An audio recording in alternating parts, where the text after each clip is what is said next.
Jenny here. Brian will be coming financially. Jenny not coming. I don't know, sorry. I haven't heard from Jenny. But he's very good at telling me when she can't. She must just be. Oh, boy. I was just thinking about.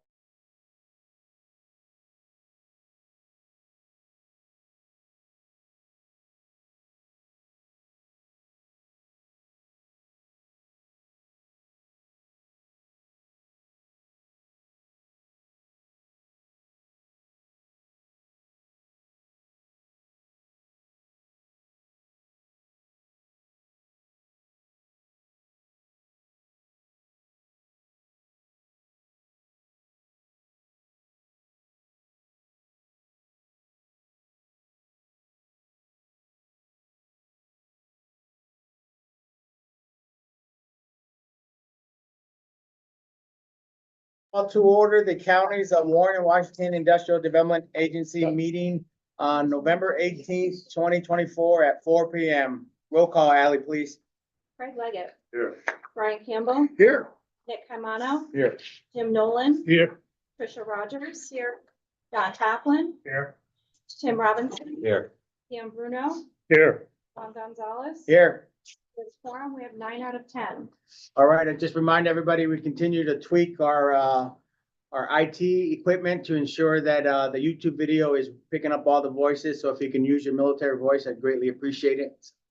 All right, moving on. Everybody received the minutes for the meeting of the 21 October IDA board meeting. I would entertain a motion to accept the minutes. Jim, second. Craig, sorry. Brian, any discussion? It was Craig. It was. You two look alike. You could be brothers. Any discussion? All in favor? Any opposed or abstain? Motion carries. All right, I'll turn it over to Chuck to discuss the North Creek, New York Resort Opco LLC inducement resolution. Okay, good afternoon. As a reminder, this LLC is associated with Weekender Hotels, which is looking to buy 305 Main Street property in North Creek, which was once called the Copperfield Inn, is now called the Phoenix Inn, but now is unfortunately closed. Weekender Hotels is looking to do a $3.5 million investment to buy, renovate, and reopen the property. As a reminder, at our special board meeting November 6th, we accepted the application. And then the day after, on November 7th, the Johnsburg Town Board heard the application and unanimously approved support of the application. Then today, Juan and Ally and I were up in North Creek for the public hearing at Tannery Pond with Jason Gerard, the general manager. It was a well-attended public hearing. We were the only ones there, of course. And then, of course, we're here today for hearing the application for final approval. With that, and as a reminder, also Keir Weimer, the CEO, was here for the meeting on the 6th. He was unable to make it today, and hence Jason is here with us today. So with that, I'll turn over to Jason, talk a little bit about the project, and then I'll talk about the incentives and the community benefits. All right. Good afternoon, everyone. Happy to have the opportunity to talk to you about this. This project in general is the purchase, renovation, and operation of what's currently called the Phoenix Inn. There is a 2-stage renovation project that is planned for it. We do plan on opening the property by mid-January, welcoming guests. As we are doing that, we'll be renovating food and beverage areas and public space at the hotel. Then we will close come April 1st. Any jobs that have been created on April 1st will be retained. So no one will be laid off. We will be retaining that staffing. And we will start renovation of the guest rooms. So we're looking at kind of a relaunch of the hotel and a rebranding, renaming by June, mid-June, in its new form. So potentially what we have here is anywhere between 16 and 20 permanent positions in the hotel that we'll bring into the community, and possibly an additional 20 during seasonal operations for banquets and events and caterings, because we are planning on using the event space, hosting weddings, gatherings of that nature. you know, the incentives are crucial for us, in particular on the side of labor and material cost increases. It's gone up considerably since the inception of the project. There has been some severe damage to the property over the last year that it's been closed. They closed operation, stopped operating in October of 2023. February of 2024 had a water pipe burst on the property, and there's some pretty extensive water damage, which we were not planning on having to deal with. So that's why this is so important to us, of being able to create those new jobs in that market and bring another amenity into that town. Any questions before I go into incentives? Your timetable, you're gonna open and then close and then be closed for how long again? Is that what I'm hearing? We're planning on opening by January 15th and actually welcoming guests. We will only be offering the room side of the property. At this point, there's no plan for food and beverage until June. While we are operating the hotel side, we'll be renovating the banquet event space, the majority of the public areas in the hotel, and all of the food and beverage space. We'll close April 1st. And we'll be closed April 1st until probably around the 15th of June. We'll be able to relaunch. That's the time we will take to do the individual guest rooms in the hotel. So they'll be aware that's not an April Fool's joke, right? The town's very excited. We, at the town board meeting, which was very crowded because it was a budget meeting, Kier actually drew a round of applause. So the town was very, very excited. Because the property is dormant right now, lights are off. The idea of the lights being turned back on, Oh, and with Orden Gore having more traffic through town, this is a big deal for the town. Okay, well, let me go into incentives. As usual, there are three types of incentives. Property tax incentives in the form of enhanced pilot. Weekender is applying for a deviation from the IDA's uniform tax set policy. The proposed pilot is seeking to continue to make base payments on the current assessed value of $1,531,600 and to have 100% exemption on any of the improvements for the property, which are estimated to be $1.3 million worth of improvements.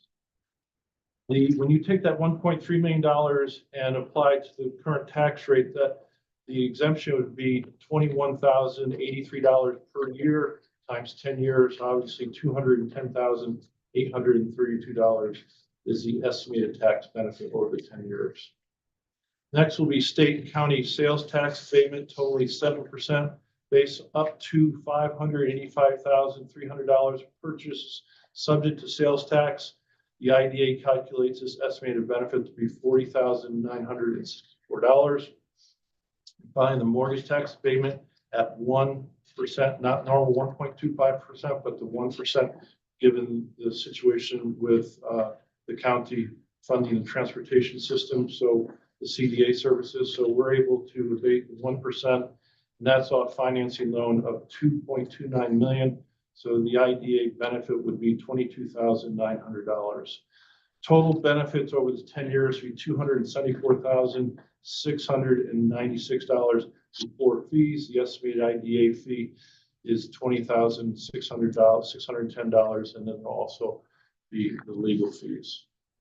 As far as the community and economic impacts, there are several. We're supporting the regional tourism industry, providing desperately needed heads in beds for the year-round outdoor recreation industry, of course, skiing during the winter and rafting and Rev Rail and other companies during the summer months. Second, they'll generate an estimated 15 local construction jobs valued at $740,000. Third, they'll generate construction material sales, which estimated over $580,000 with 25% sourced in Johnsburg, 75% sourced in Warren County. The project will create an estimated 4 full-time equivalent and 12 part-time employment positions with an estimated total annual wages and benefits of $600,000. Project will generate non-local visitor spending estimated over $16.5 million across 10 years. That will start at $900,000 in year 1 an increase of $1.3 million in year 10. And then finally, generate non-local visitor sales occupancy tax estimated at over $1.4 million over 10 years. So when you take the cost of the incentives versus these benefits, the ratio is 1 to 70. And that's after taking these benefits with a 75% conservative factoring. So we take what the applicant said and we actually take away 25%, and we still have a 1 to 70 cost benefit ratio. The net present value of the community benefit over 10 years is $14.7 million, again, with the 75 conservative factoring and at a 4% net present value rate for each year. And with that, These are all estimates, right? these are all estimates. Thank you. And with that, those are the cost benefits of this project. What did you say the bed tax was? 1.4 over 10 years. The sales and occupancy tax. Yeah, it brings a, for your ears, it brings a question up. Since I was the one of the two made. Talk loud. Who made the Alec tax? Seems to me that in a situation like this, we ought to be able to go back to the board and somehow get a percentage of those large places who bring that money in, leave there instead of putting it in the hole. That of course is a Warren County issue. I correct? understand, Okay. but I'm gonna open that up. Set in record. Did you want Washington County to vote for that? I certainly do, because we gave you so damn much money, it's hard to believe. No, it really sounds like that, I mean, that's a big number, Big number. it's a big number. Good. It's a good point. Was there- I'm gonna- No, I'll let you continue if there's more you want to add. Good, all right, I'll open it up to others that may have discussion point. And a reminder that we did have a robust discussion for those who weren't at the special meeting with this. So if there's not any questions, a lot of the questions were asked there as well. So I will open it up for the rest of the floor. Yes, sir. Do we know what the new name of the hotel is gonna be? We don't at this point. We are working with, a branding company right now to determine that. Brian Campbell is used up already. don't I was worry. hoping the historic name, because I always do this. It's one thing. That is correct. Probably not the copy. It will not be either one. Okay. It is gonna rise from the ashes, so is what you're telling me. Not physically, yes. All right, any other questions? All right, with that, you're gonna give me a minute here. Let me actually read the. I would entertain a motion to accept the resolution taking action towards undertaking a certain project as defined herein, appointing North Creek, New York Resort Opco LLC, the company, as agent of the agency for the purpose of constructing and equipping the project facility as defined herein, and authorizing the execution and delivery of a project agreement and lease agreement and related documents by and between the agency and the company. Nick, second. John? Roll call vote, Ally? Craig Leggett, Yes. Brian Campbell, Yes. Jenny Sullivan. Yes. Nick Caimano, Yes. Jim Nolan, Yes. Trisha Rogers, Yes. John Taplin, Yes. Tim Robinson, I'll abstain, please. Dan Bruno, Yes. Juan Gonzalez. Yes. Motion passes. Motion passes. Now the hard work begins. Yeah, absolutely. You have the option to, skip out while you can, or you can stick around and hang around with us for an hour. We won't be offended. We will not be offended. So I will be going and finding Kier. Thank you, everyone. Thank you so much. Thank you. Thank you. Thank you. Good luck. Thanks. We'll be talking. All right, I did miss, introducing our other guest, so if Ally, you can do that, that'd be great. Yes, I'm happy to introduce Tim Fisher, Supervisor of Fort Edward, Terry Middleton, the Fort Edward Board Member, and we have Matt Traver, who is the Mayor of the Village of Fort Edward. Great, Welcome. welcome. All right, treasurer update, Tim, take us over. Sure. Be brief here. On the balance sheet, you can see we're still in a very strong cash position very strong, equity position, no liabilities to really speak of. What you do see is the difference between the lease income and the lease, expense, the anticipated lease inflows versus the outflows. So that's why the, long-term liabilities show $312,000. We still have a little work to do on the balance sheet, to clean that up with our bookkeeper, but addressing that soon. But you can see we're still in a very healthy balance sheet position. On the income statement, we have shown some nice increase in project fees. Last year they were 26,000, this year they're 66. You add that with our lease income and interest income from our CD, our money market account, and we're at a total income of 591 and expenses at 456, leaving a net bottom line of 135,000 versus 76 last year. So that is it with the balance sheet and income statement. And we go right into the payables, or do you want me to do it all once? Let's get that approved first. All right, does anybody have any questions on the balance sheet or income statement? I would entertain motion to accept the year-to-date financial reports. Dan, second, Brian. Roll call vote, Ally? Craig Leggett, Yes. Brian Campbell, Yes. Jenny Sullivan. Yes. Nick Carmano, Yes. Jim Nolan, Yes. Trisha Rogers. Yes. John Toppland, Yes. Tim Robinson. Yes. Dan Bruno, Yes, Juan Gonzalez. Yes. Motion passes.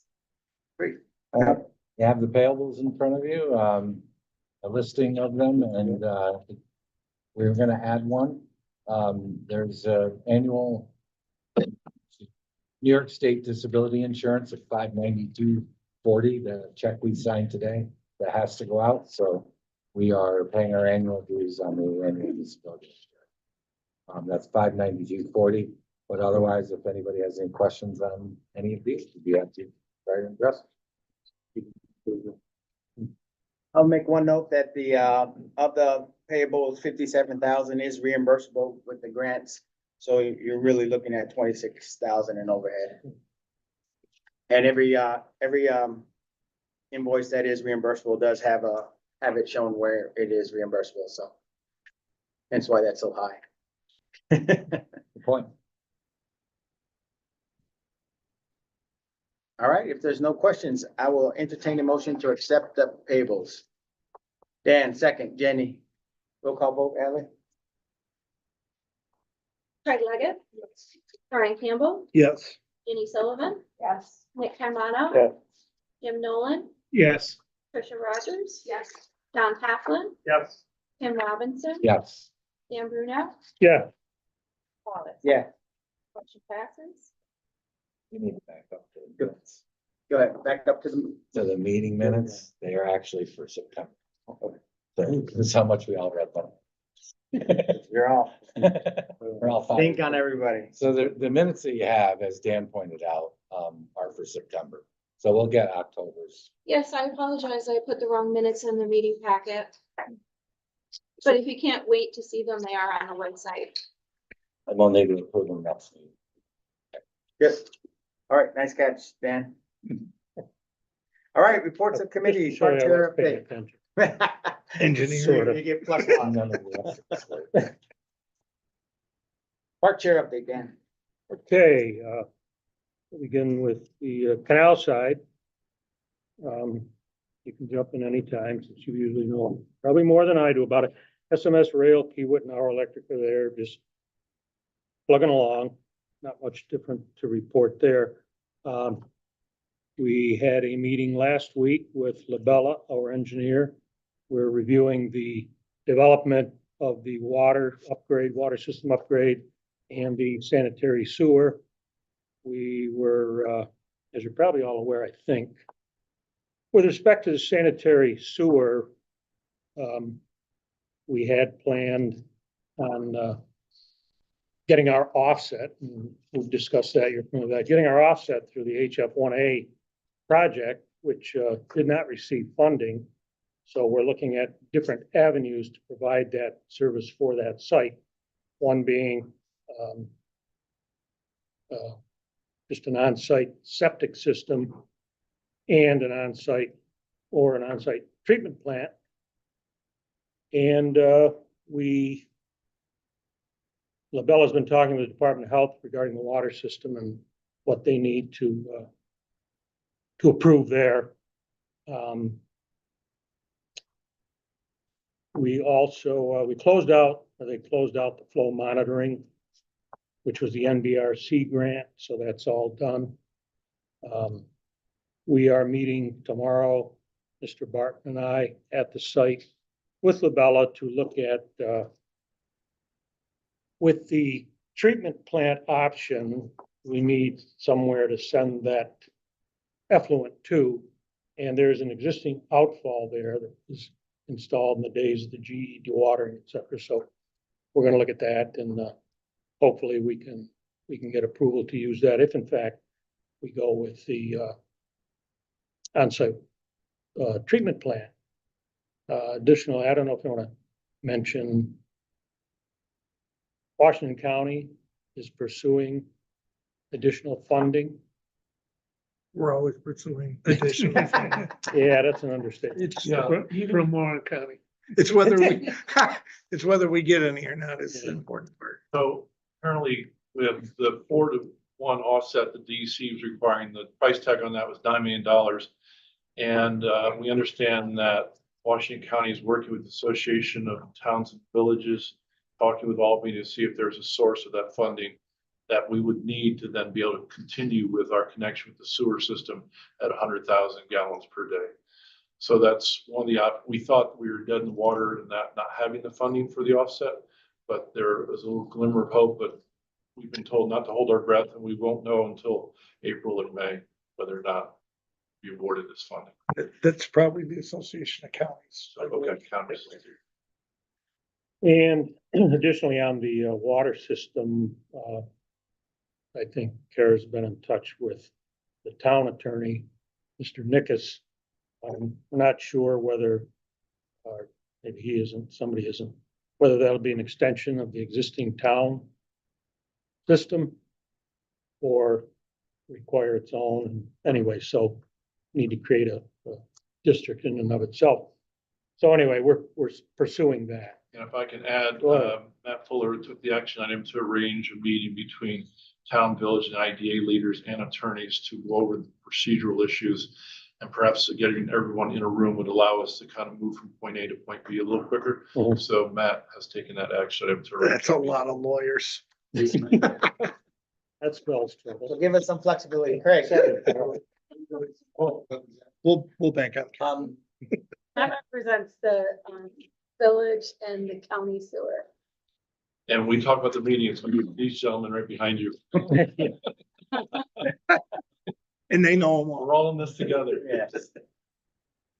So that's about it for the moment on the canal side. We do have meetings every other week with LaBella to review the status of these two projects, the water and the sanitary sewer. And our next one is would have occurred the week of Thanksgiving, and we moved that, I think, to the following week. So anyway, that's that. Airport, industrial park, I guess. We'll discuss that at some point. Yeah. Yep. Anyway, I don't know. Is there anything else here that Anybody want to say anything on it? Well, we'll go in executive session and talk about some of the things. Okay. But just, if I could add as a reminder, NYSERDA contacted us several months ago for considering canal side of one of 20 sites in New York State to undergo a study with some site selectors from a company called Global Location Strategies. They have been drafting a report, which I just received on Friday, and I have not had time to go through it, but it is suggesting that Canal Side Energy Park would be very suitable for three kind of industries, one being transportation manufacturing, one being turbine manufacturing, and the other is transformer manufacturing. And there were two type industries that they're not recommending the site for, and that was battery manufacturing and solar panel manufacturing. So what NYSERDA is doing is they're looking at clean energy opportunities and proper sites in New York State to help with these initiatives. So more to come on this. This is hot off the press. It's actually still in draft form. But I did want to mention when we filled out the form for NYSERDA, they asked us if we had a price for purchasing the property. Last time we had an appraisal on the property was back in 2016, 2017. It was valued at $10.5 million. Since then, of course, we're doing some new improvements with sewer and water. We're also getting other parties expressing interest into the site. So I'd like to ask for the board's permission to go to the RFP process to get an updated appraisal. And just want to make sure everyone's comfortable with us doing that. We'll come forward with the proposed winner after the RFP process is done. But I think we're at a point where it'd be really good to have an updated value for that site. So I'd like to start that RFP process. Absolutely. Say in 2017.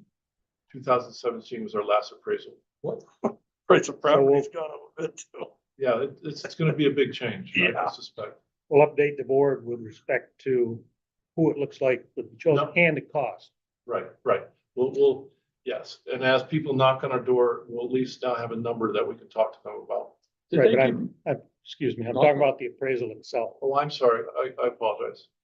Yeah, so we'll do the RFP. We'll do at least 3 companies, and then we'll come back to the board with approval to move forward. Thank you. Did they give you any idea of what the difference is in the type of thing that can go on this property? It sounded that they're all the same. This report that I just received is like 80 pages long, and I haven't gone through it yet. Okay. So Remember, they go, just focused on clean energy. it was clean energy industries. Bear in mind, this is only recommendation. It's They're just nothing talking we're about bound. they call the suitability. So as New York State tries to attract business, they are putting our site suitable for those 3 industries that I mentioned. Again, more to come. It's still in draft form, Okay. but it is a program that NYSERDA is doing. It's not costing us, the town or the village, anything. They recognize we're doing something anyway. They do. They also understand Fast New York with the funding for the sewer and water. And frankly, with the power and the Class 1 rail, it is a premier site.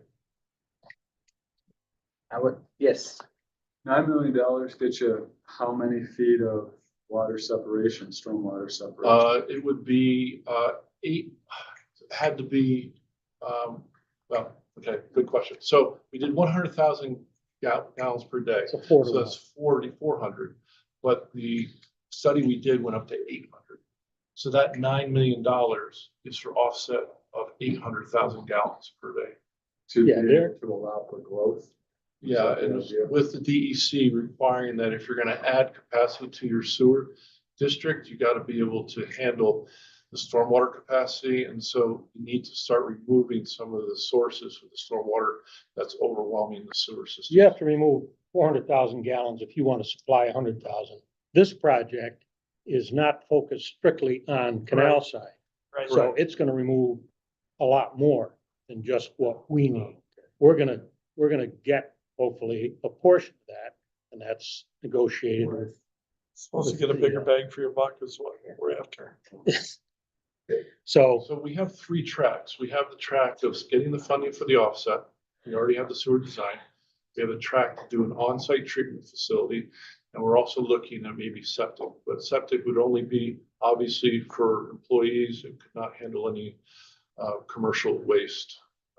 So that obviously is an alternative that's going to be very limiting as far as attracting companies to the site. And transformers was one of the items. Well, one of the reasons the site is so sought after is because it has a 34.5 substation, so that's big power. And how that whole place got there in the first place. Exactly. It was a bad time for New York to have a fight with GE, let's put it that way. So That's still going? is there anybody They'd still object, be here. anybody object to us starting the RFP process for an appraisal? No. Okay. I don't think it requires formal vote, just wanted to make sure everyone's comfortable with it.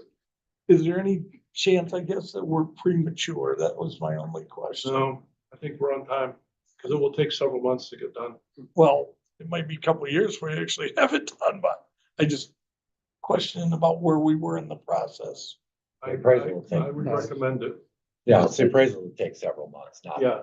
Right. but he's talking about the timing. Yeah, the Yeah, timing appraisal. is always important. It is, the closer you are to time of sale, the better, but I mean, I think you spend $4,000 now or whatever the number is, and you might have to spend it again in Right. 2 years, but it's worth it to But prospective negotiate and understand.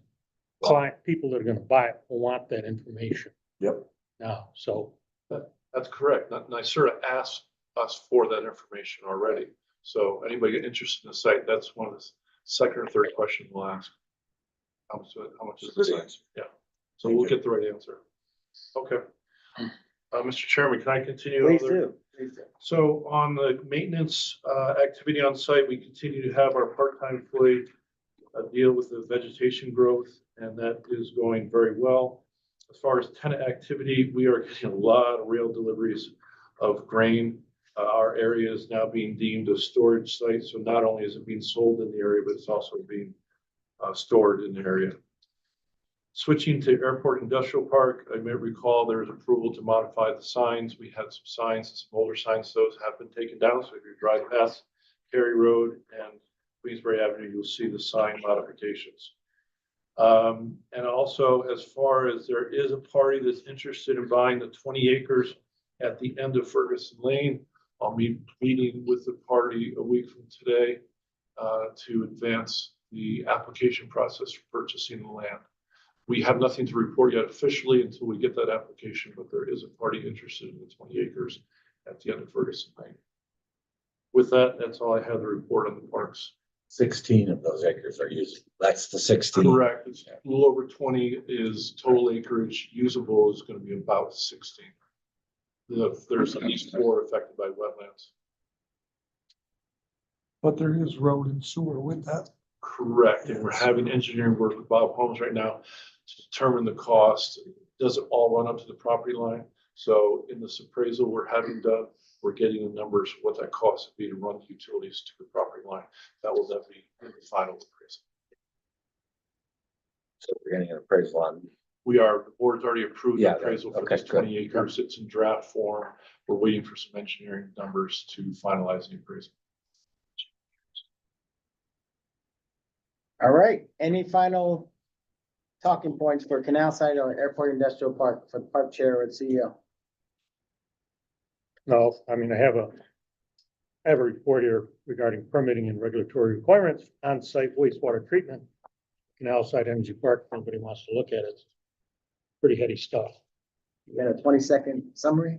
This is provided by Labella, but it's good information for me. The rest of you may not see the value. You don't think we're smart enough? No. No.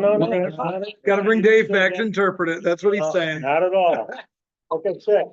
You're welcome. No, I can't read. Open that door, didn't you? All right. No, that's actually, they're looking at all the options for wastewater. Again, until we know a potential customer and until we know pricing of the options, we're still looking at everything. We'll tailor it down as we know more. Yeah, one of the big, just I might add, one of the big things with this is that DEC has stated its intention to adopt revised freshwater wetlands, Article 24 mapping regulations, which are scheduled to be in effect January 2025. And this new regulation carries with it some significant changes. And I wouldn't say they're for the better necessarily. You know, it's additional space from the wetlands that you're gonna have to be required to go. Right. So right now, Army Corps deals with certain wetlands and you can build right up to Army Corps. DEC saying another 300 feet. It's not good. Making it easier or harder? No. I don't make Much it. harder. No, So- nothing's easier in New Nothing's York. gonna beat it. I'll, Not in New York. I'll read one of these bullet points to you. The village of Port Edward is considered an urban area by the US Census Bureau. Based on the draft regulations, one criteria for the New York State DEC to regulate wetlands as of unusual importance, both in caps, is if they are found in an urban area or an area adjacent to an urban area. This would mean that wetlands on the site of any size, along with a 100-foot adjacent area could be regulated by DEC, which I won't give you my opinion on that, but So if I could add on to, I'm Yeah. sorry, go ahead. Go ahead, Jim. I just have a question. Hopefully it's not off topic. FEMA has just released new flood maps, and I was Yes. wondering if that in any way affects this area. yep, Referring to. it does, because that's now included in there, the canal side is. In a flood zone? Floodplain Yeah. and Flood zone. wetlands. So we're learning a lot as they are starting to execute these laws for next year. We'll be happy to catch up. Been in a risky zone, but with the new classification, we can now be placed in a riskier zone. Because of stormwater issues happening, the storm's getting a little bit worse. So they naturally updated the flood zone map and, so there'll be some more risk. I just want to add on what Mr. Bruno said about the new wetland, issues. On November 7th, Ally and Juan and I were at the IDA Academy session down in Crotonville. And a partner from Whitman, Osterman and Hannah, who's an expert, spoke on this topic. She said in New York State, there'll be an additional 1 to 2 million acres affected by these new wetland rules. Yep. 1 to 2 million acres. So this is going to be a big deal for private businesses, municipalities, et cetera, et cetera. They all of a sudden realize there are these rules. Well, I think you're right in Washington County, what used to be the village of Salem before dissolution is totally in the floodplain. I don't understand, will we get, something that make me understand anyway? How they can be serious about this wetland stuff, and yet, if we wanted to trade that stuff, we could do that. That doesn't make any sense to me. There's a bit of a conflict because you have like ESD promoting the site. And then you have DEC say, oh, wait, they're all leaving wetlands. So it's a real issue. Yeah. Yeah, there's some conflict. And apparently these wetland rules were in the 2022 budget. You know how in New York State, they can put issues in the budget that have nothing to do with dollars and cents. This is how Has nothing to do with that anything. got into Just don't law. say that. They just will cost you money. That's normal. This is what. It's a normal the thing. cost of development is going up. When we get a governor, we'll be all right. All right, let's stand. Jim. Another effect, again, not to belabor it, but another effect of these new FEMA maps is increased insurance costs for businesses, homeowners and so on. Well, that's the idea. They want it on the individual and not on the government. It's really what's behind it. If they're shifting costs. Make one Dan, more- one One more statement. This is regarding 4-to-1 offset. You tell me where that comes from. All it does is hamstring municipalities, industry, you name it. 4-to-1. Okay, 400,000 gallons, you gotta mitigate that before you can introduce 100,000 gallons of sewage. Where does that 400,000, that 4-to-1 number come from? As an engineer. I think I saw your name on that. Yeah. It's my name. So as you know, lots changing here in the next couple of months and we'll be in the front line. Again, these IDA academies that we attend, they bring in some very good speakers that are on the front lines. We've been working on this. And we expect to hear more information. None of it was detailed out. They were still waiting for the actual execution of the law and what it means to developers. So as soon as we can get that in our hands, we'll be able to make our adjustments. But you're right, the cost is going up for everything. All right, anyone have any final thoughts on that topic? Sombering, but it is the business of economic development. Well, and New York State is open for And it is- business. it is It's open for business. just the door's not quite opened all the way. All right, Chuck, anything else on your end? Very good. Thank you. Ongoing business. Does anybody have anything for ongoing business? All right, new business. Ally, talk to us about next year's meetings and holiday schedule. In your meeting packets, you'll see the preliminary meeting schedules for the executive park and the board meetings, as well as the list of holidays where the office will be closed. Hopefully you all had a chance to look at it and you let me know what you think. It follows the every Wednesday for executive parks, the first Wednesday of every month for executive parks, and then the third Monday for every board meeting. Unless there's a holiday on that Monday, it gets moved over to that Tuesday. So all the dates follow that. Any questions? We need to focus. Just an A. Okay, I would entertain a motion to accept the 2025 meeting and holiday schedule. Jim, second. Nick, all in favor? Any opposed or abstain? Motion carries. All right, staff report, CEO, take it over. So I have a list of things that happened since October 22nd and November 18th. It's kind of long. I'm going to try to go through very quickly. If there are any questions, please stop me. Back on October 22nd, Juan and Ali and I attended the SUNY Adirondack Artificial Intelligence Seminar, which is actually fascinating. We're going to actually do a little challenge to figure out how we can integrate AI into the work that we do. More to come on that. Then on October 25th, attended the Albany Business Review Power Breakfast at the Queensbury Hotel with Juan, Ali, and I believe others in this room were also there. Then on October 30th, had the State of Warren County, hosted by our Tricia Rogers. Very well done. Mr. Taflon was up there on board with Kevin Garrity, Frank Thomas, and Heather Bagshaw. And again, well attended and very informative session. And then on October 31st, met with Warren County Economic Growth and Development Chair Nate Neatu to talk about various issues going on in Warren County. On November 1st, had lunch with the former IDA Chair Bob Morris and Nick Kamano. We had a very nice lunch. It was a little going down history lane. And he also, our former chairman, had some good ideas and suggestions for us. All positive. On November 4th, had lunch meeting with CEFO advisors, founder Amy Rowan. Good connection where sometimes she'll have clients for us and vice versa for her, what she does in supporting business growth in the area. Then on November 6th, there's a Warren County housing workshop at Labella with Ethan Gaddy, Jim Siplon, Beth Gillis, and a few others. Then also on the same day, the ARC Business Expo at the Queensbury Hotel. The next day on the 7th was the IDA Academy I referred to earlier. And then on the 7th, we already talked about the Johnsburg Town Board meeting for the Weekender Hotel application. Then on November 8th, there was a SUNY Adirondack Housing Dorm Roundtable discussion with the college, EDC, Lake George Region Chamber of Commerce, Six Flags, Orta, Fort William Henry, talking about some solutions for workforce housing, particularly during the summer. Then on November 12th, Center for Economic Growth Capital Region had a webinar on maximizing lead generation, including some new AI tools that might be beneficial to us.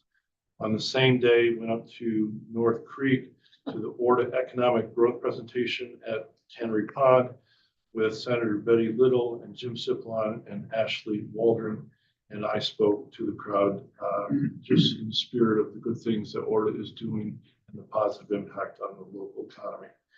Then on the 13th, I attended the Queensbury Planning Board meeting to listen to the West Mountain Development application in front of the Planning Board.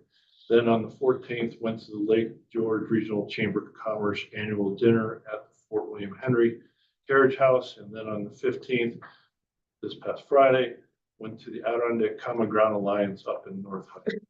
So it's been a busy past 4 weeks. Any questions about those activities before I go into our engagements in our pipeline? You didn't mention anything about seeing my name up on the wall at luncheon for winning a golf cart tournament. You're right. Yeah, We were at a yeah. location that someone's name was on the wall, so we searched and we found it, right? Yeah. Yes. Okay, as far as engagements,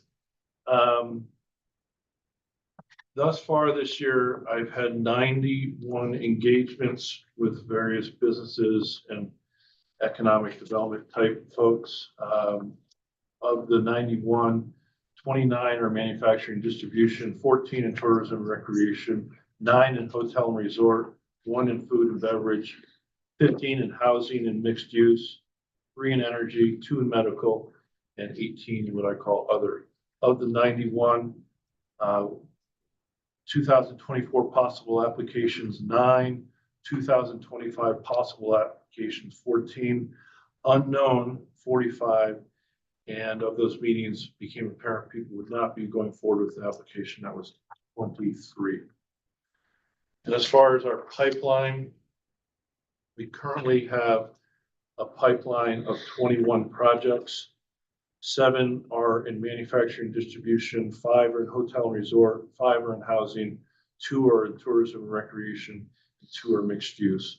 Of those 21 applications, 5 are what I call advancing the application. They're actually working on the application, and we have correspondence back and forth. 7 are considering submitting an application, but have not yet started the application development process. And then we have another 9 companies that are thinking about whether or not to do the application and still just exploring their project and exploring the IDA process. So that's a total of 21. And we have at least 10, if not by now 15 projects that once were on the list that have gone inactive in the past year. And that's it for my report, unless there are any questions. No, I have a comment, Mr. Chairman. A serious comment. I've been on this board twice in a long period of time, and I'm getting older. And this time around, we decided to have a chairman and a CEO. And this CEO, I have to say to you, just personally, that the work done for the money we spend is terrific. And it's good for our board, but more importantly, it's good for the community. Thank you. Thank you. Well done. Yes, Brian. Would it be safe to say that about 10% of the total engagements actually end up at the table, or is it a little higher? Yeah, it I is. mean, you do have to do a lot of outreach to get a return. There's a lot of outreach. And these business owners are dealing with the world around them, competition, regulatory Economy, staffing everything, yeah. issues, whether to invest or not. And some ideas end up being deemed too risky, so they fall off the table. Sometimes I meet with someone who is a direct investor, but works for the investor, like a realtor or a finance person, that eventually could lead to something, but it might be 2 years out. Yep. So yeah, it's an interesting process, but the success rate around 10%, that's probably right. That just means you have to meet with 100 people to You get gotta that keep at the meeting table. people. Yeah, That's- If you don't meet Every the year, people, you right. won't get a yes You or won't no. get- Right. Networking, you'd be surprised when you're just at a social event and someone says, oh, by the way, did you know?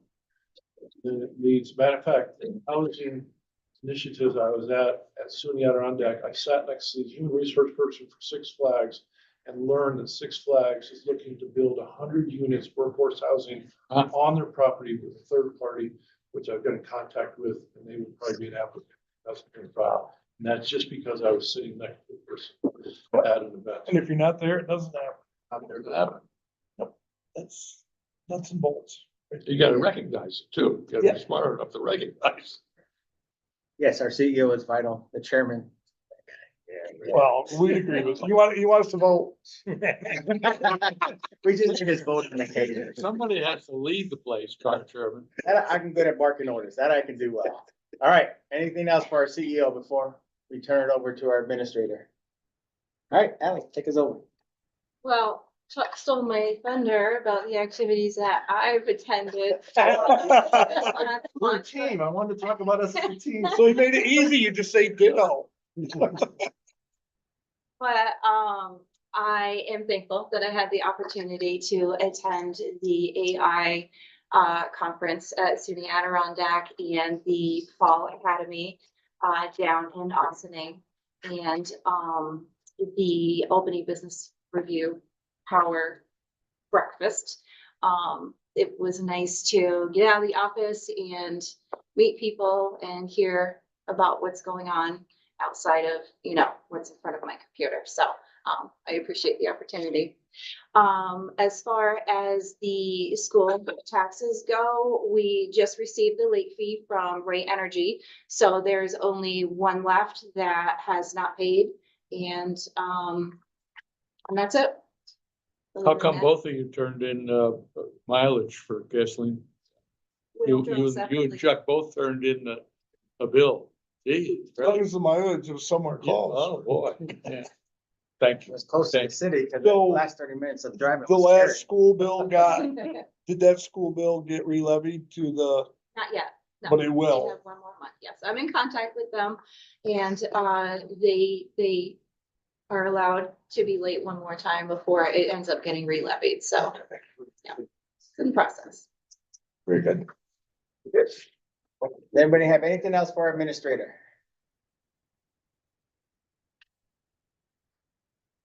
I have a comment if you want it, As long as it's about the meeting. about the meeting. I wanted to say thank you for you guys being here. I had the pleasure of being on the Warren County Board for about 15 years. And I worked with the Marston County through that mess called the trash plant, where we had a committee. And it's a pleasure to have you here. And it's bad to have to look at him all the time. At least we got the picture. Thank you. All right, any other topics we need to discuss today? Are there any public comments? Does anyone wish to be heard? Does anyone wish to speak? Do you need a motion for executive session at this point? Is that what you're after? As soon as Karen leads us in an executive session, I will need a motion. All right, there be no public comments. I will close that portion of the meeting. Karen, can you take us into executive session? Sure. The purpose of the executive session is to discuss the sale of real property, which discussions in public could impact the value. All right, I will entertain a motion to enter executive session. Jen, You should let the record reflect that you're inviting guests into this. and we will be inviting our current guest in the meeting to executive session. Good. Mhm. Jen, second. Brian, all in favor? Aye. Motion carries. Will we? Will we we be make adjourned? a decision or what? No, you're. I don't think. No, Okay. no action. All right, so there'll be no action coming out of executive session, so I would entertain a motion to adjourn the meeting. Move. Nick, second. Jenny, all in favor? Aye. Aye. Motion carries.